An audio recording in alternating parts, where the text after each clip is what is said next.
This is an AP election update, and I'm Kelly Dashel. Nearly all polls across the country are now closed, and both parties can claim a couple of key Senate wins this hour.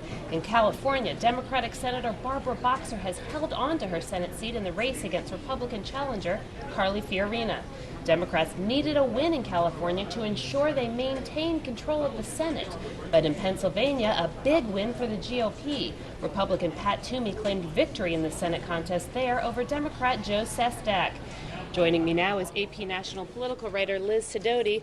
Liz, can Democrats now breathe a sigh of relief a bit after Barbara Boxer's win in California? Well, to some extent, yes, because what that means is that Democrats are going to hang on to control in the Senate. But in many cases, no, they can't breathe a sigh of relief because they still sustained incredible losses. We're talking, up to six, I think we're up to 6 or 7 losses at this point that the Democrats sustained, and a lot of their incumbents are gone, or several of their incumbents are gone, and now we're on the brink of them losing the House as well. So it's turning out to be a pretty tough night for Democrats. Well, and speaking of losses, and you just mentioned this, the House, AP has called the House for the Republicans. They've now gotten the 40 seats needed the 40 seats they needed to take over the House of Representatives in the next Congress.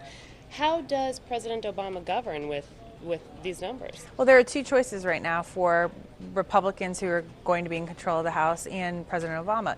They can either compromise or there'll be stalemate, one or the other. And at this point, John Boehner, the man who will be Speaker of the House in January, has put the president on notice and said, as long as you change course, because that's what the American public wants, we'll work with you. So he's not giving his unconditional support to the president at this point. He's saying we're going to make it a little bit tough.